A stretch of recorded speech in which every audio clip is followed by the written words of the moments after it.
Pouette, aujourd'hui on se retrouve dans une vidéo qui m'a été extrêmement demandée sur mes réseaux sociaux. On va faire un plan de tour. Qu'est-ce qu'un plan de tour pour ceux qui ne connaissent pas le terme? Eh bien c'est tout simplement le fait de vous montrer les plantes que j'ai chez moi. Avant de commencer le plan de tour, je voudrais faire une petite minute de papotage parce que peut-être que toi qui regardes cette vidéo t'es en train de te dire waouh trop bien, on va parler de plantes et tout, moi aussi j'aimerais trop savoir m'occuper des plantes mais j'ai pas du tout la main verte. Eh bien bonne nouvelle, la main verte ça n'existe pas. C'est complètement un mythe et comme beaucoup de choses autour des plantes, vous verrez qu'en fait il y a beaucoup de mythes, beaucoup de choses fausses. Moi pendant plus de 10 ans j'ai essayé de m'occuper des plantes et je n'ai jamais réussi jusqu'au jour où j'ai compris comment y arriver. La meilleure astuce que je puisse vous donner c'est de faire un maximum de recherches à leur sujet. C'est-à-dire ne regardez pas une simple vidéo au sujet d'une plante spécifique, regardez-en 28 à peu près. Non je rigole, au moins 3-4, moi c'est ce que je fais, puis je recoupe les informations sur Google etc. Puis bien sûr j'observe énormément mes plantes, ce qui aide aussi à mieux les comprendre. Vous verrez que si vous faites plusieurs recherches autour d'une même plante, vous risquez de ne pas avoir les mêmes informations, ce qui montre bien que les choses vont un peu dans tous les sens. Aussi, autre chose très importante, j'aurais aimé avoir ce conseil personnellement, n'écoutez pas toujours vos amis qui ont des plantes d'intérieur. Leurs conseils peuvent être excellents bien entendu, mais personnellement, moi quand on m'en a donné ces fameux conseils, je les ai crus aveuglément parce que c'était des gens qui avaient plus d'expérience que moi et qui, voilà, quand quelqu'un te dit quelque chose, souvent c'est plus compliqué de recouper l'information quand c'est un pote, etc.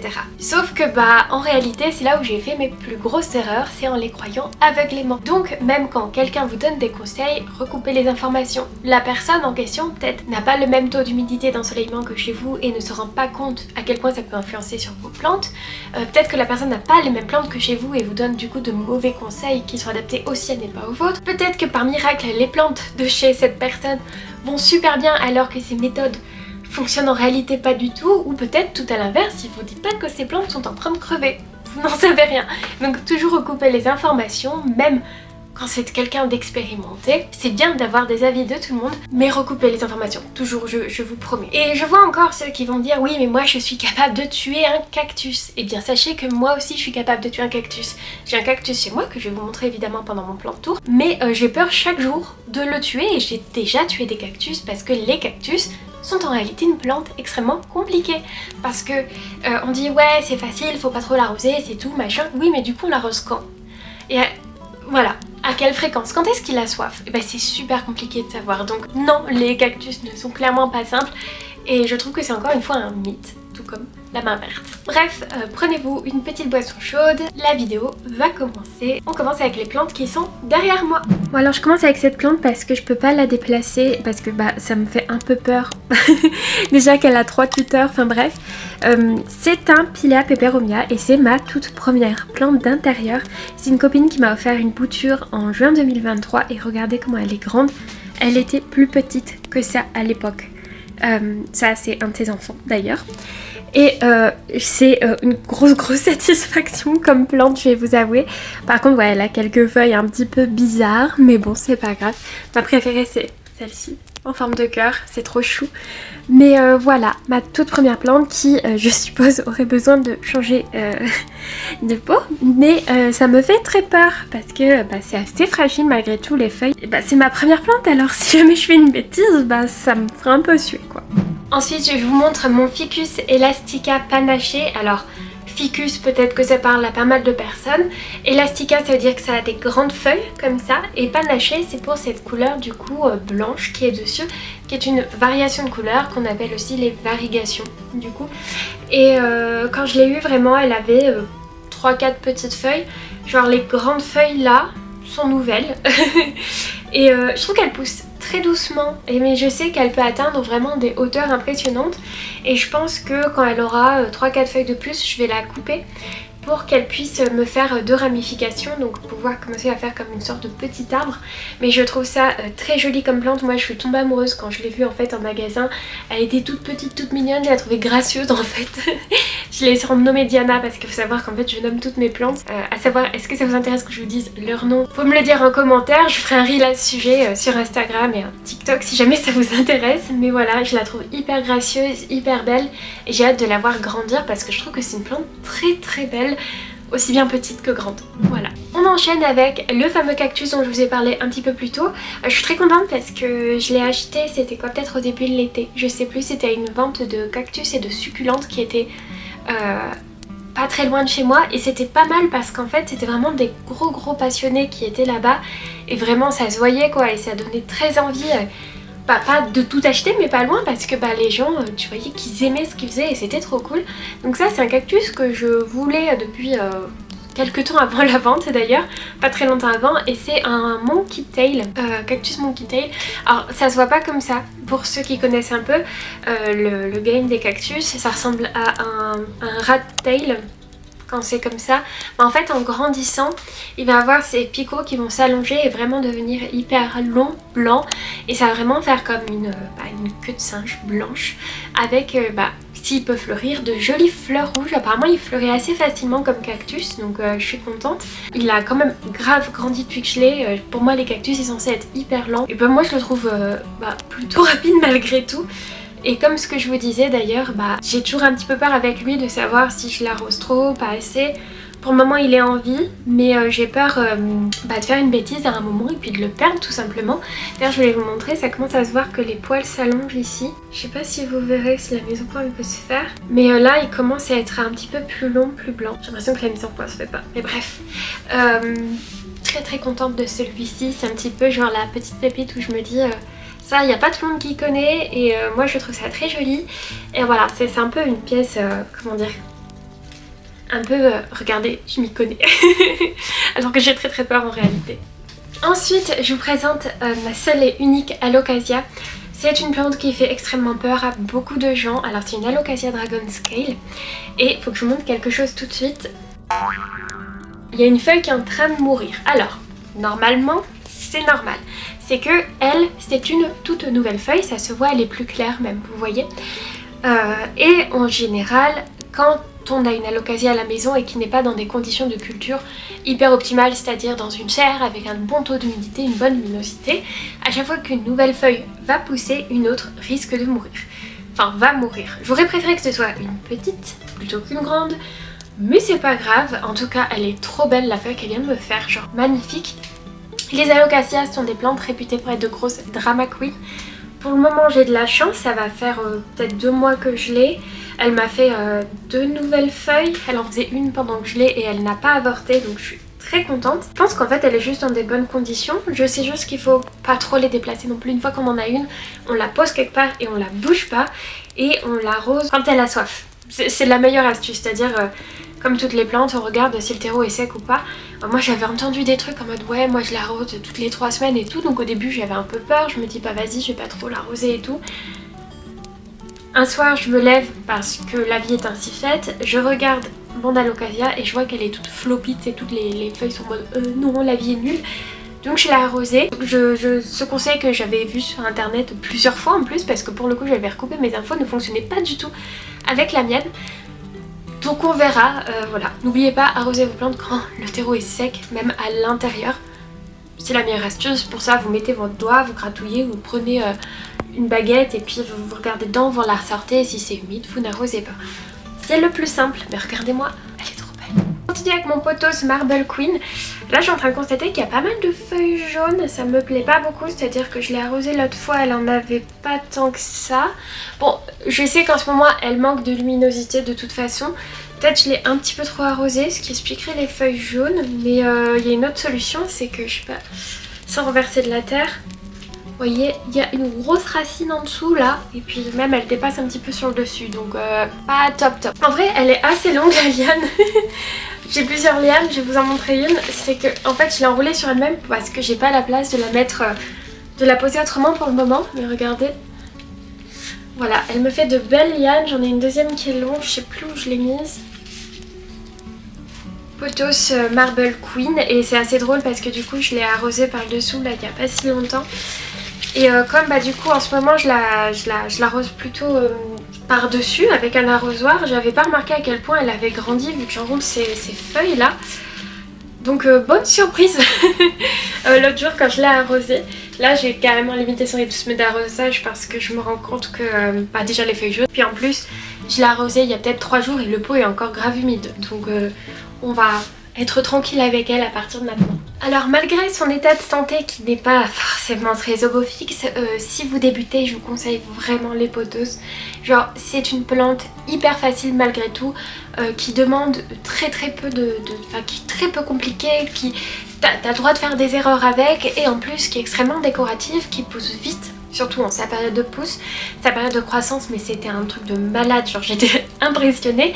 C'est vraiment très facile et en plus c'est très décoratif, c'est-à-dire que certaines personnes s'amusent à genre mettre des petits crochets à leur mur et puis mettre la plante dessus pour faire vraiment une sorte d'arche végétale. Le seul défaut c'est que moi je ne ferai pas ce genre d'arche tant que je ne suis pas propriétaire de ma maison, parce qu'il est possible que les racines aériennes du pothos veuillent s'incruster dans le mur. Donc voilà. Faites toujours très attention. Je vous présente un autre pothos qui est le Silveran. Alors lui je le trouve pareil, il a tellement grandi. C'était un bébé quand je l'ai eu, mais quand je dis bébé c'était un tout petit pothos. Et maintenant j'ai des lianes très grandes, sachant qu'elles je les ai coupées récemment. D'ailleurs elles sont pas encore reparties en feuilles, mais en même temps en cette période c'est pas trop le moment. Vous voyez, ça c'est la petite liane, ça c'est la grande liane. Et oui, je les ai faites bouturer en eau pour pouvoir les rajouter après à l'intérieur et puis faire vraiment quelque chose d'encore plus étoffé. Ça vraiment, je pense que c'est mon pothos qui a grandi le plus vite. Je l'ai eu bien après celui-ci, et vous voyez la taille qu'il fait aujourd'hui. C'est voilà, c'est très impressionnant je trouve. Je le trouve extrêmement décoratif celui-ci particulièrement parce que je sais pas, normalement vous savez j'ai mes livres là en dessous. Et je trouve que le combo livre et ces feuilles-ci, même quand elles sont petites, et j'ai envie de dire surtout quand elles sont petites, c'est vraiment très adorable. Alors, pour ceux qui se poseraient la question, pourquoi les feuilles deviennent plus petites au fur et à mesure? Et bien parce que normalement, un pothos c'est une plante remontante. Et tant que je ne mets pas de tuteur, en fait, il n'a pas d'intérêt à aller en haut. Et c'est quand les feuilles poussent en hauteur, donc en s'agrippant, etc., que les feuilles deviennent plus grandes. Quand c'est en descendant, les feuilles deviennent plus petites. Mais je pense qu'un jour, encore une fois il me faudrait de la place, je m'amuserai à prendre une bouture et à la mettre en tuteur pour avoir des grosses feuilles. Bon, en vous sortant mon dernier pothos, je lui ai cassé une feuille. C'est des choses qui arrivent, c'est pas très grave. Peut-être je vais la mettre dans un herbier, on va voir si elle sèche bien. Alors ça c'est le premier pothos que j'ai acheté et vous verrez qu'il est vachement plus petit que les autres. Il est tout aussi facile d'entretien, mais voilà, c'est un pothos qui a une croissance plutôt lente. C'est un pothos Enjoy et celle-ci c'est vraiment la plus lente de toutes, mais elle est extrêmement décorative, elle est très belle, elle est très jolie, donc avec ces petites taches blanches là qui font un peu qui sont des variegations. Voilà, c'est de toute beauté, passion pothos de toute façon, vous avez bien compris. Plante facile, très jolie, très décorative. Les débutants, allez-y, franchement vous serez pas déçus. Pour finir avec les plantes derrière moi, je vous présente mon philodendron Pink Princess. Donc c'est une très jolie plante, on est bien d'accord, qui a des feuilles donc vert foncé avec des taches roses. Je sais pas, j'ai entendu dire des gens que c'est une plante compliquée, moi je trouve pas, je trouve qu'elle vit assez bien. Par contre, ce qui est compliqué sur cette plante, c'est d'avoir de belles variegations. Elle est très capricieuse en réalité. Moi, la plus belle feuille, elle est ici, hein, vous voyez. Et là, la dernière, je pense que, je sais pas si vous verrez, elle aura un petit peu de variegation, mais ce sera pas folichon. Il y a un moyen d'essayer d'avoir plus de variegation, c'est-à-dire en le mettant plus proche d'une fenêtre. Du coup il va se dire j'ai besoin de moins développer de chlorophylle, du coup hop je vais faire des taches roses, etc. Je sais pas vraiment si ça fonctionne en réalité. On voit que j'ai plein de petites pousses en bas et ça c'est trop chouki. Je l'ai coupé, je l'ai bouturé, la bouture se porte pas très bien malheureusement, les feuilles sont très comme ça, mais du coup elle est en train de repousser, vous voyez ça c'est nouveau, les deux là c'est depuis la coupe, et je sais qu'il y en a un autre qui a envie de vivre et il est juste ici. On va voir ce que ça donne, et puis si jamais je trouve que les variegations sont pas top, je recouperai, c'est pas grave. Voilà le Pink Princess qui fait beaucoup parler en vrai sur les réseaux sociaux en général, parce que c'est une plante qui a coûté très cher pendant très longtemps. C'est une plante qui est extrêmement capricieuse par rapport à ses couleurs, et j'entends souvent les gens dire qu'elle est capricieuse tout court. Franchement je trouve pas, personnellement. Encore une fois, on a tous des plantes où on se dit elle est censée être capricieuse, mais chez moi trop bizarre, elle se porte super bien, et pourtant il y a aussi des variétés où on va se dire tout le monde dit qu'elle est facile et moi je la trouve pas facile. Ça dépend tellement de choses en réalité. Elle en tout cas je la trouve cool. Voilà. J'en ai fini avec les plantes derrière moi, il en reste une autre dans le bureau mais je pense que je vais vous la garder pour la fin parce que je vais devoir redéplacer ma caméra. Alors que là je vais aller vous chercher les plantes du salon et ce sera plus simple. Alors on va commencer avec l'une des plantes les plus clichés des plantes addictes avec la monstera, la sansevieria ou la langue de belle-mère. Alors ici vous voyez je l'ai mis dans son petit pot pour Halloween, enfin c'est comme un cache-pot en réalité, c'est un sac bonbon, hein, qu'on soit d'accord. D'ailleurs j'adore la déco en fonction des saisons, genre pour Noël l'année dernière j'avais mis des...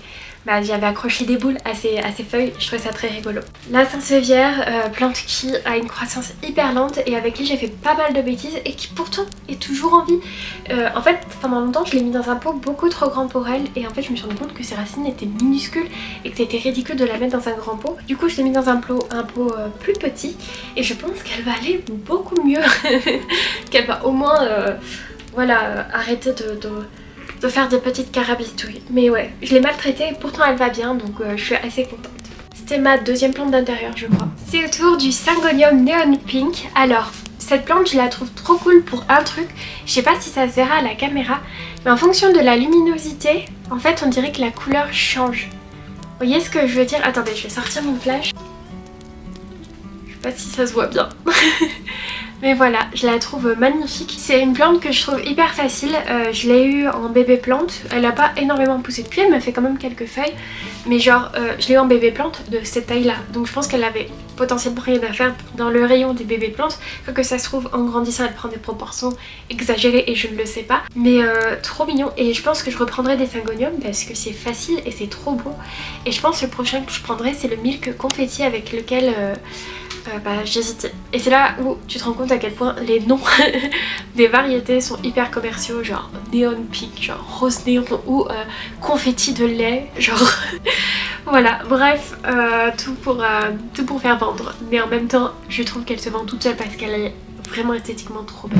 Alors on se retrouve avec cette plante qui, malgré ses apparences, est une immense fierté pour moi. C'est une orchidée que j'ai achetée 70 centimes je crois à Ikea, qui était dans les bacs de dernière chance en gros. Et vraiment elle était dans un sale état, genre il n'y a rien qui allait, elle était en train de mourir, elle avait aucune luminosité, personne l'avait entretenue. Et en fait vous voyez la tige qui est juste ici, elle est en train de pousser en ce moment. Pendant très longtemps ça s'est arrêté là où j'avais coupé et là ça reprend de l'ampleur et j'ai hâte de voir les petites fleurs qu'elle va me faire sur cette tige là, en espérant aussi qu'elle m'en fasse ici à l'avenir. Donc voilà, je suis très contente. Je la laisse en eau, je pense que je vais la laisser en eau un moment parce que déjà c'est une variété d'orchidées qui supporte de vivre en eau et en plus c'est depuis qu'elle est en eau qu'elle va mieux parce qu'en terre elle faisait encore un peu la tronche. Donc voilà, je suis trop contente, vraiment une grosse fierté cette plante là, elle revient de loin.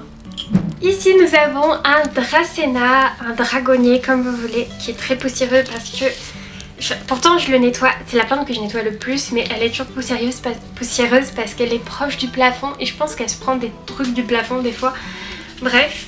Et elle est en kokedama, donc cette technique japonaise de faire une boule de mousse en dessous de la plante. Voilà, en gros il y a de la terre au milieu, puis ils mettent de la mousse. Donc c'est vraiment hyper végétal, etc. C'est de la nature dans de la nature. Ma mousse est un petit peu vieille malheureusement, elle a pas trop... Elle est un petit peu bof, mais en attendant je trouve ça très joli. Donc Dracena, plante hyper facile également, qui a tellement poussé. Je l'ai acheté à la Clermont-Guy Convention, il y avait quelqu'un qui vendait des plantes en kokedama et cette Dracena m'avait fait de l'œil et vraiment là c'est bien sa saison je trouve. Elle m'a fait tellement de feuilles là ces derniers temps, vous voyez. J'ai l'impression que d'une semaine à l'autre, genre chaque semaine elle me fait une feuille presque. Pendant très longtemps elle est restée un petit peu, elle poussait tranquillement etc. Mais en ce moment ça n'arrête pas. Quoique peut-être ça va se ralentir maintenant vu la saison, mais très contente. Et vous voyez là elle est en train de faire une nouvelle petite feuille. Je pense que c'est le genre de plante qui risque de prendre des proportions aussi, hein, on va pas se mentir. Présentement je me cache derrière un bégonia qui a une histoire. Carrément, en fait ce bégonia m'a été offert par Henri le fleuriste, c'est un fleuriste à Clermont-Ferrand. Quand je l'ai eu, il rentrait dans un sac craft. Autant vous dire qu'on est loin du cas aujourd'hui. J'ai dû l'avoir, genre en juillet peut-être, et vraiment il a tellement poussé, il a fait des fleurs mais c'était trop beau. Sauf qu'un jour il a commencé à faire beaucoup de vent et il est tombé et j'étais dégoûtée parce qu'il y a 2 branches qui sont cassées. Et du coup, je sais pas si vous verrez, attendez, je mets de l'autre côté, ça va se voir mieux. Je me suis dit, vas-y, je scotche, vous verrez le scotch ici, l'une des branches et on va voir si ça reprend en fait, parce que c'est un petit peu le système de greffe. Alors, on sent que oui, ça a repris. Ça me fait même une nouvelle feuille ici là. Mais vous voyez, les autres feuilles sont hyper floppy. Mais en attendant, ça a survécu, donc je pense qu'il faut encore du temps d'adaptation, etc. Ça donne de l'énergie pour faire une nouvelle feuille, mais par contre ça donne pas d'énergie pour conserver celles qui y sont déjà. Bref, et il est super grand quoi, franchement, mais en si peu de temps il a tellement grandi et j'ai trouvé ça très rigolo de la manière dont ça pousse bégonia. Les feuilles elles sont vraiment recroquevillées, puis d'un coup ça fait... Vraiment je pensais pas autant aimer les bégonias parce que c'est un peu le cliché, vous savez, des plantes de grand-mère. J'ai rien contre les goûts de grand-mère, j'ai beaucoup de goûts de grand-mère, mais je pensais pas aimer les bégonias, et les bégonias c'est trop cool, voilà. On check ça, comme ça. Et alors, pour finir avec les plantes qui sont dans mon salon, je vous présente un de mes terrains de jeu préférés. C'est ceci. En fait, de base, je voulais mettre que des misères dedans. Donc c'est un seau à bonbons d'Halloween. Si jamais vous voulez faire la même chose, n'oubliez pas de creuser des trous au fond. Moi, c'est ce que j'ai fait. Et du coup, quand je l'arrose, après, j'attends vraiment que l'eau s'écoule à fond avant de pouvoir l'accrocher à nouveau. Donc de base, j'avais mis uniquement, vous voyez la petite plante juste ici, qui est une misère qui... C'est la première fois que je fais ça et je sais pas, ce sera sûrement la seule parce que j'aime pas trop, mais c'était un bout de plante en fait à Ikea qui était par terre. Genre vraiment, je ne l'ai pas arraché de la plante, je vous promets, c'était par terre. Et du coup je l'ai planté et ça a pris énormément de temps, je pense, à faire ses racines. Mais ça y est, c'est bon, il commence, mais c'est super récent à faire des petites feuilles ici. Alors que ça fait peut-être 6 mois qu'il est dans la terre. Donc je suis contente, ça y est, ça commence enfin. Ensuite, j'ai une abonnée qui m'a envoyé des misères comme ça, qui sont trop belles, franchement. Elle m'avait envoyé 4 pieds, mais il y en a un qui est plus fragile que les autres, je dirais, et qui est en train d'essayer de faire des racines dans de l'eau parce que dedans il pourrit, tout simplement, alors que les autres se portent bien poussés, etc. Et l'une des dernières plantes que j'ai achetées, parce que j'ai acheté 2 plantes la semaine dernière, et bah, c'est ces potiglières que je vais rajouter encore.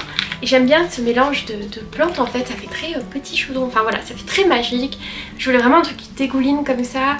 Le lierre a l'air de remonter plutôt que de descendre, mais je voudrais vraiment un truc très chaudron, très varié de petites sorcières. Donc ouais, c'est ma première expérimentation de mettre plusieurs plantes dans le même pot, des plantes qui... selon moi, ont quand même les mêmes besoins de conditions de vie, c'est-à-dire que je vais pas mettre un cactus et un pothos dans le même pot, je sais que ça va mal se passer. Je suppose que là, ça devrait bien se passer. Voilà mon petit chaudron, je l'aime trop, c'est une petite fierté cette histoire, voilà. On passe aux plantes qui sont dans ma salle de bain et on commence avec une plante qui est extrêmement chonchon en ce moment. C'est ma Monstera. Alors c'est Adansonii ou Andasonii, je sais jamais, mais c'est ma première Monstera. Les Monstera, c'est des plantes très faciles, tout comme les pothos et tout comme mon autre pothos en ce moment. Il tire un peu la tronche, je pense manque de luminosité également. Depuis de toute façon l'arrivée de l'automne, il me fait des feuilles jaunes, comme un arbre en gros. Un petit peu trop arrosé aussi en ce moment parce que comme je comprenais pas ce qui lui arrivait, je pense que j'ai fait la bêtise. Et je sais que je l'ai un peu trop arrosé à cause de cette feuille là. Elle est un petit peu noircie, donc voilà. Mais cette plante, c'est un peu une histoire d'amour aussi parce que je l'ai achetée chez un fleuriste pour le coup. Parce que d'habitude je vais surtout en jardinerie, j'avoue. Et elle faisait pas un tiers de ça et toutes ses feuilles étaient hyper rabougries comme ça. Et avec moi elle a fait que des belles feuilles, bien plates, bien belles et tout. Et puis elle est en gros 3 fois plus grande, hein, je pense facilement. J'avais fait le comparatif il y a pas si longtemps. Et au début, quand on l'a comparé avec le tuteur, on disait bon, c'est un peu ridicule, le tuteur il est vachement gros à côté. Alors que maintenant, elle va facilement le dépasser. Même si là, je pense que voilà, avec la luminosité et je pense qu'elle est en train de rentrer en dormance, bon, ce sera pas pour tout de suite. Mais par contre, l'année prochaine, il me faudra un tuteur 2 fois plus grand. Voilà, et peut-être, je pense que le pot est encore bon. Ouais, ça va. Mais peut-être un pot... Peut-être un peu plus grand, surtout pour le tuteur en réalité, mais là j'attends le printemps. Et il risque de perdre pas mal de feuilles malheureusement, mais je ferai des boutures, je le mettrai en bas et ça se verrait pas trop. Voilà, on enchaîne avec la Spider Plant. Là aussi c'est une abonnée qui me l'a envoyé, c'est la même qui m'a envoyé les misères. Et en fait il y a deux variétés différentes, il y a celle qui est bien verte comme ça et celle avec des lignes blanches. Cette plante, j'ai dû la rempoter en ce moment, je l'ai rempotée hier ou avant-hier parce qu'elle me faisait des racines mais énormes et qui étaient de l'autre côté du pot. Et bah comme je voyais que ça lui convenait pas du tout comme situation parce que les feuilles allaient pas en fait, j'ai pris la décision de la rempoter même si on est en automne et j'ai bien fait parce que déjà elle va mieux. Déjà les feuilles ont plus de tonus, déjà elle est plus... voilà, on sent qu'elles vont mieux, en fait il y a 3 pieds donc elles vont mieux et c'était une très bonne décision. Je sens que ça va devenir très envahissant ça aussi. Et on enchaîne avec ça et je sais plus ce que c'est merveilleux. Attendez, il y a peut-être son nom sur le pot. La taille du pot est minuscule mais le cache-pot lui va si bien. Je crois que c'est de la famille des Peperomia, mais j'ai peur de dire une bêtise. Donc c'est ma plante auquel je m'occupe le moins parce qu'en fait il n'y a pas besoin tant que ça d'occuper. Je l'ai arrosée une fois par semaine cet été, mais là je vais encore ralentir le rythme d'arrosage parce que le terreau est à peu près constamment humide. Le terreau est pas top, celui qui est dedans honnêtement, mais... bon, en attendant, elle vit bien sa vie, elle m'a fait des nouvelles feuilles un peu partout, donc j'ai pas à me plaindre. Par contre, j'ai l'impression qu'on est très loin d'avoir encore des feuilles avec cette plante. Je la trouve très chouki en attendant et je l'aime bien et puis pas beaucoup d'efforts pour elle. Donc je suis en mode, je la pose dans un coin, j'oublie un peu et puis ces genres de plantes, je sens qu'ils vont me surprendre. Un jour, il va y avoir plein de feuilles et je serai en mode, waouh, trop de la chance. Et pour finir, voici mon dernier achat plantesque, un Monstera Deliciosa. Voilà, avec 3 feuilles, elle c'est la dernière, on voit qu'elle a encore besoin de se développer parce qu'elle est plus petite que les autres. Et mon seul regret, c'est que pendant le transport, elle s'est pliée juste ici, vous voyez la marque. Bah, du coup ça fait que la feuille elle fait ça. Mais bon, je l'ai mis derrière mon PC pour faire comme si j'étais Arietti quand je suis assise. Et j'espère qu'elle fera de belles grandes feuilles, etc. qui... recouvriront presque comme ça le mur, ce serait tellement joli. Et je suis très contente de cette plante. Petite astuce, si jamais vous voulez mettre derrière le PC, prenez bien un cache-pot hyper étanche parce que sinon vous risquez d'avoir des petites carabistouilles. Voilà, mais ça faisait très longtemps que j'en voulais une, je suis très contente de l'avoir. Et si jamais, j'ai appris récemment que si ça s'appelait Deliciosa, c'est parce qu'elle est capable de faire un fruit, et un fruit qui est apparemment délicieux, et qui est une combinaison entre le goût de la banane et celui de l'ananas. Donc j'espère qu'un jour, je pourrai goûter ce fruit. Bon, j'espère que cette vidéo vous a plu, on papote des plantes. Si vous voulez que je fasse plus de vidéos plantes, n'hésitez pas à me le dire en commentaire parce que moi j'adore parler des plantes, mais en même temps j'adore parler plein de choses, vous allez me dire oui c'est vrai. Là pour l'instant c'est vrai que c'est pas une très bonne période pour parler des plantes, tout simplement parce qu'elles vont rentrer en dormance, donc il y a quand même vachement moins de choses à montrer pendant l'hiver. Mais j'avais déjà ces petites idées que je vous avais parlé l'année dernière, c'est que au printemps on peut faire ce que j'appelle du rempapotage, c'est-à-dire du rempotage et du papotage au sujet de mes petites plantes. J'espère que ça vous a plu, j'espère que vous avez au moins un petit peu vu les boucles d'oreilles que j'avais mises pour l'occasion avec des Monstera. C'est une Iberi63, je crois qu'il les a faites. Je vous laisse voir son compte Instagram et qui me les a généreusement envoyées. Je me suis dit que voilà, surtout vu la dernière plante, c'était tout à fait à propos de pouvoir les mettre. Je vous embrasse fort, je vous dis à la prochaine pour une prochaine vidéo. Bisous de citrouille!